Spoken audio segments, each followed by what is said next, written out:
안녕하세요. 전국에 계신 경할머니 여러분, 경제 읽어주는 남자 김광석입니다. 반갑습니다. 고령사회 3대 메가트렌드 이번 주 달려가 보도록 하겠습니다.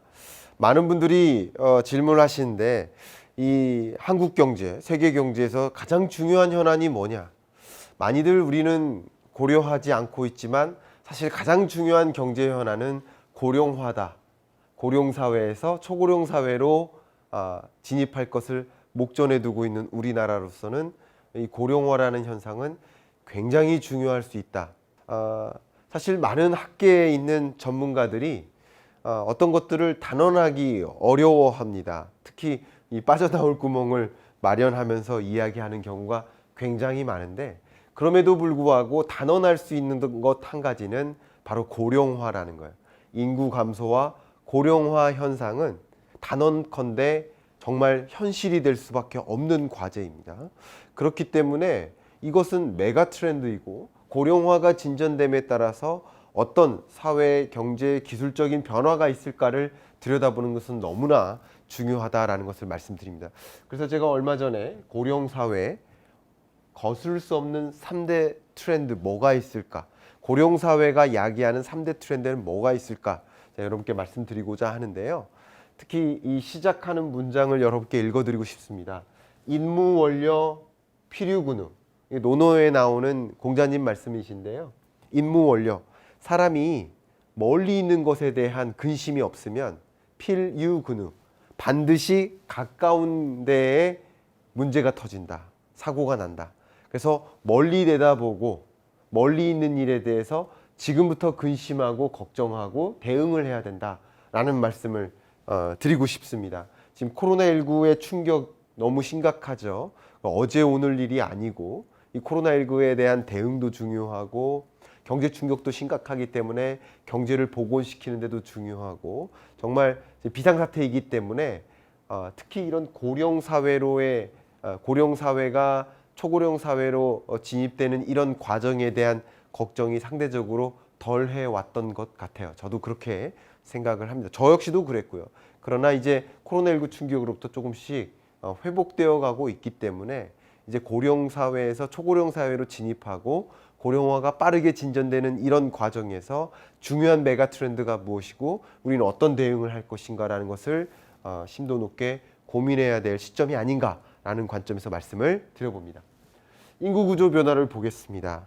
우리나라의 고령화율이죠. 전체 인구에서 만 65세 이상 인구, 만 65세 이상 인구가 바로 정의상 고령자이기 때문에 이 고령자가 얼마나 많은 비중을 차지할까를 보여주는 것이 이 빨간색 선 그래프예요. 근데 이미 우리는 14%를 넘어서 고령 사회에 진입했고, 이게 20%를 초과하면 그때 초고령 사회가 되는데 이렇게 가파른 속도로 고령화가 진전되어 가고 있다. 실제 우리나라가 고령화가 진전되어 가고 있는데 다른 나라는 안 그러느냐? 다른 나라도 고령화율이 빠른 속도로 진전되어 가고 있습니다. 근데 중요한 것은 뭐냐면 이 OECD 회원국 중에서 우리나라가 고령화 속도가 가장 빠르다는 거예요. 이 고령화율인데 우리나라가 1965년에서 1980, 90년대까지만 해도 고령화율이 가장 낮았어요. 젊은 인구가 많았던 사회라고 볼 수 있겠죠.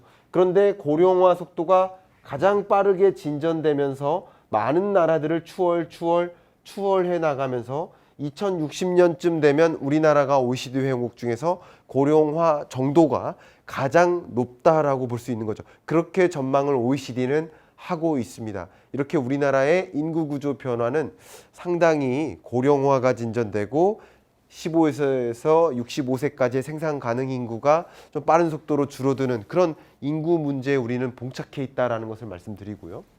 그렇게 고령화가 진전되어 가고 있는 이유는 고령자가 많이 늘어서도 있지만 출생자가 빠른 속도로 줄어서도 있습니다.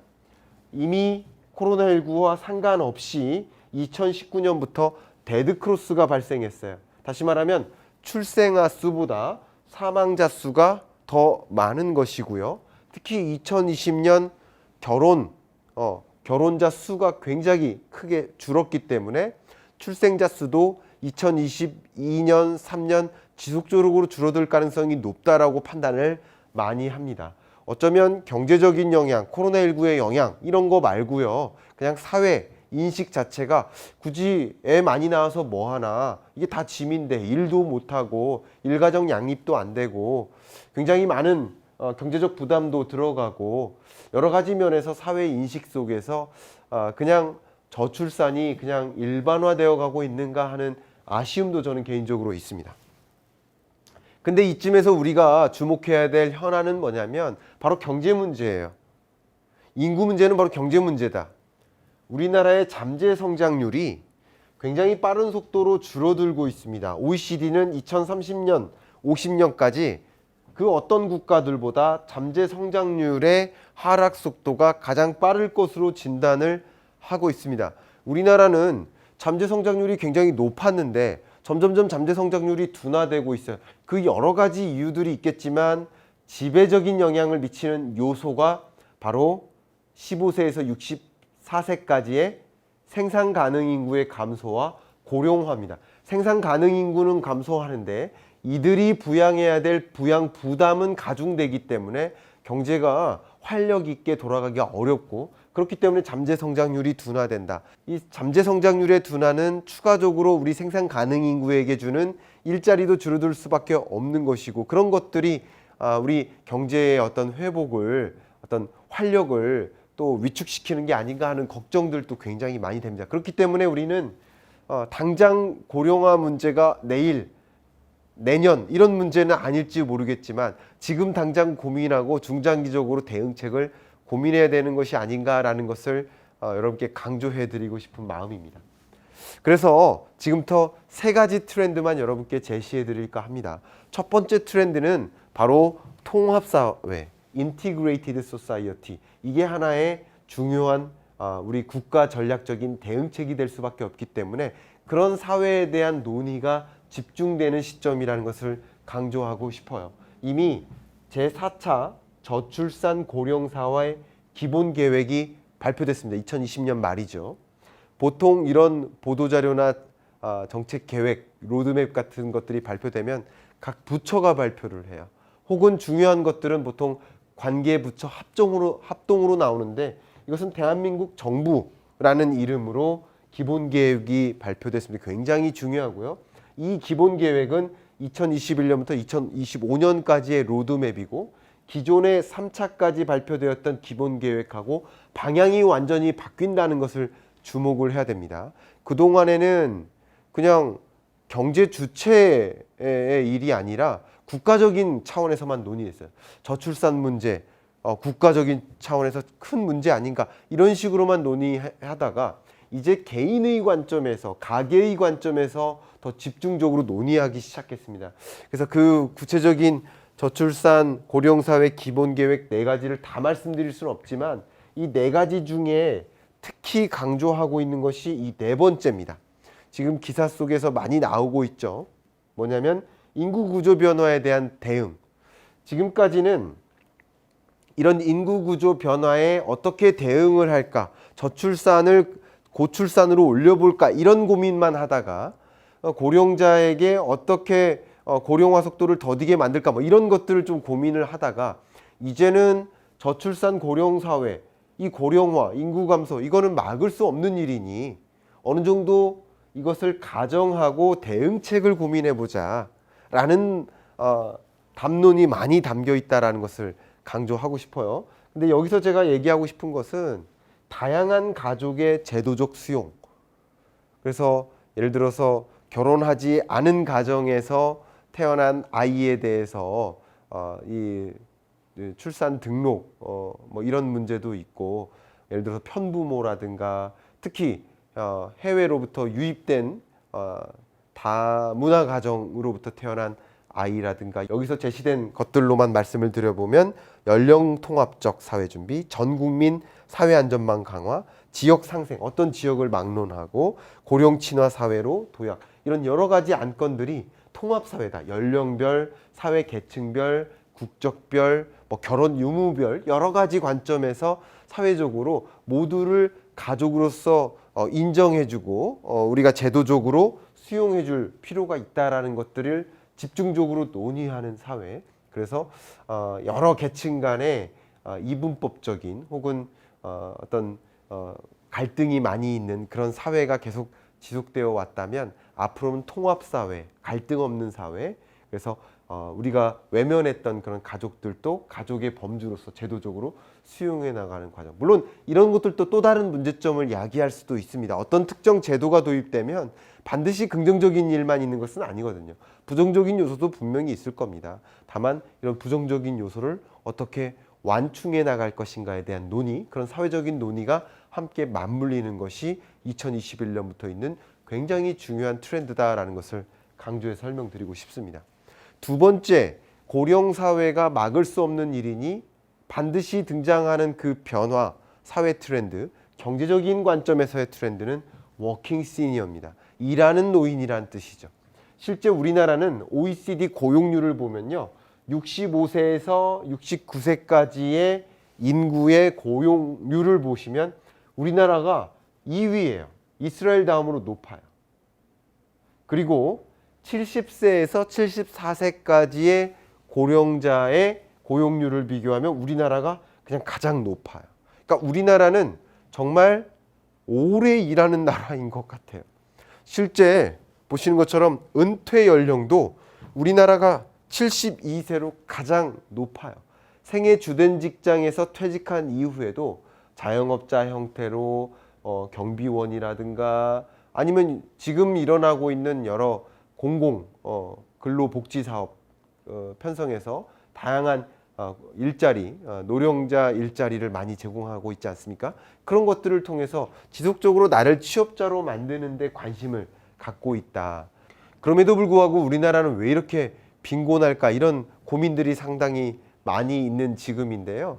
아무래도 노년이 되었을 때 소득 절벽을 경험할 가능성이 높은데 그동안 노후 준비가 전혀 안 되어서다. 그래서 노후 준비가 필요하다. 제가 그래서 투자 시프트라는 책에서 장기적인 투자, 멀리 내다보는 투자, 오래 사는 것도 중요하고 건강하게 오래 사는 것도 중요한데 경제적으로 안정적으로 오래 사는 것도 중요하다. 그래서 노후를 대비할 수 있는 잃지 않는 장기 투자가 필요하다는 것을 지속적으로 강조해 오고 있지 않습니까? 그래서 워킹 시니어다라는 것을 말씀드리고요. 물론 안 좋은 불안정한 일자리를 제공하는 그런 정부의 노력도 조금 개선되어야 될 필요성이 있겠다라는 생각이 있고요. 그 밖에도 기존의 베이비붐 세대에서 수많은 노하우와 경험을 기반으로 생애 주된 직장에서 퇴직한 인력들이 예를 들어서 중견기업, 중소기업들에게 기술 자문 역할로서 컨설턴트로서 일할 수 있게 한다든가 여러 가지 안정적인 이런 이 고령자의 높은 어떤 노하우를 다시 사회 속에 스며들 수 있도록 하는, 선순환시킬 수 있도록 하는 그런 종류의 양질의 일자리를 마련하는 것도 정부가 함께 제도적으로 보완을 해 나가고 있고요. 정년 연장법에 대한 고민도 실제 하고 있습니다. 이제 만 65세가 노인이 아니라 만 70세가 노인 아니냐, 노인에 대한 정의 자체도 바꿔야 되지 않느냐, 이런 생각들도 많이 하고 있습니다. 이런 것들이 워킹 시니어라는 범주 안에 들어가 있다. 이것은 굉장히 무시 못할 중요한 메가 트렌드가 될 것이다라는 것을 강조하고 싶습니다. 세 번째로 고령 사회 속에서 우리가 반드시 직면하게 될 굉장히 중요한 기술 관점의 트렌드를 말씀드릴게요. 첫 번째 통합사회는 사회 관점, 그리고 워킹 시니어는 어떻게 보면 경제적인 관점에서의 트렌드라고 한다면 이번에는 기술 관점에서의 트렌드를 설명드려 보고자 합니다. 그것을 이름하여 에이징 테크라고 할 수 있는 거죠. 고령 사회로 그리고 초고령 사회로 진전되어 가고 있는 과정에서 이 고령화에 대응하기 위한 기술적 접근이 있다. 그 대표적인 접근이 바로 응급 안전 안심 서비스 체계도입니다. 지금 여기 보신 것처럼 단말기가 있죠. 이 고령자에게 특히 이제 이 시골 마을에 가 보시면 이 고령자들이 독거노인 가구 특히 혼자 사시는 할머니 댁에 한번 방문해 보면 이런 단말기가 있습니다. 이런 걸 누르면 소위 여러 노인들을 관리해주는 돌봄 서비스를 제공해주는 그런 서비스 요원에게 직접 전화로 스피커폰으로 연결할 수 있게도 하고 119에 전화를 하는 방식도 있고 이런 여러 가지 단말기. 그러니까 고령자가 이용하기 편한 그런 단말기를 구성해 놓고 이런 것들을 실시간으로 여러 통신사나 장비업체가 통신료를 납부하고 대상자 정보를 관리하고 응급 상황에 대해서 관제를 해주는 그런 응급 안전 안심 서비스를 정부가 적극적으로 지금 보건복지부의 굉장히 중요한 사업이라고 볼 수 있습니다. 이런 부분에 대해서 일부의 통신료를 지원해 주는 방식이고 다양한 생활 정보도 제공하고 안부도 확인하는 거죠.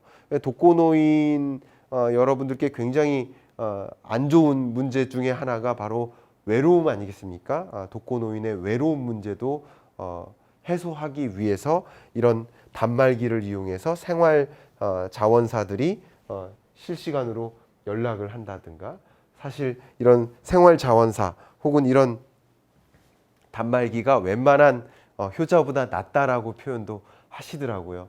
그런 관점에서 이 에이징 테크, 보편화된 기술 이런 것들이 있다라는 것을 소개하고요. 일본의 사례를 간략하게 말씀드리고 싶어요. 일본의 아이보죠. 아이보 2.0이 이미 나왔고요.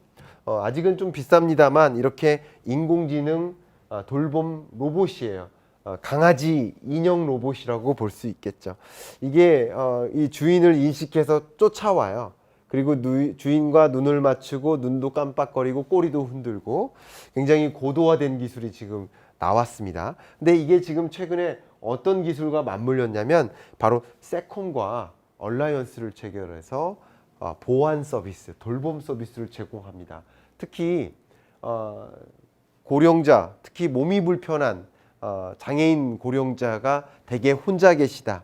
그러면 보호자들이 밖에서도 실시간으로 관리할 수 있는 것이고 혹시 낙상이 났으면 바로 119에 신고를 해준다든가 여러 가지 문제, 사고가 있을 경우 직접 콜 안내를 해주고 실시간으로 지금 상황을 확인할 수 있게 그런 서비스를 제공하는 에이징 테크까지 나오고 있습니다. 이런 것들 실제로 이런 돌봄 서비스와 관련된 에이징 테크도 무수히 많이 나오고 있고 굉장히 빠른 속도로 전개되고도 있습니다. 그 밖에도 디지털 헬스케어 산업이 크게 부상하고 있어요. 고령자 여러분들이 어떤 특정한 질환이 있어서가 아니라 그냥 몸이 불편하신 거죠. 실시간으로 관리를 해야 될 대상들이 굉장히 많으시죠. 그런 관점에서 디지털 헬스케어 시장 규모가 지속적으로 커지고 있고 디지털 헬스케어에 굉장히 많은 비중을 차지하는 중요한 또 일부가 원격 진료라고 볼 수 있겠는데 이 원격 진료의 시장도 크게 커집니다. 우리는 물론 여러 가지 규제 때문에 또 기존 의료 산업에서 반대를 해서 이것들이 쉽게 부상하기가 어려운 여건하에 있기도 하지만 이것들이 소위 우리나라 디지털 뉴딜 사업의 하나의 골자 대면 서비스업을 늘리는 거, 대면 서비스업을 촉진하는 거. 그 중에 골자가 이 디지털 헬스케어 원격 진료 아니겠습니까? 이런 부분에 대한 기술적 기반 그리고 산업적인 확장 이런 것들도 기대될 여지가 굉장히 많기 때문에 이 고령화라는 거슬 수 없는 트렌드 그런 트렌드 속에서 실제 고령화가 진전됨에 따라서 어떤 변화가 있고 어떤 기회가 있는지 또 어떤 위협이 있는지 이런 변화를 좀 주목해 보시면서 다양한 의사결정 하시면 어떨까 말씀드리면서 이번 주 경제 읽어주는 남자 마무리하겠습니다. 감사합니다.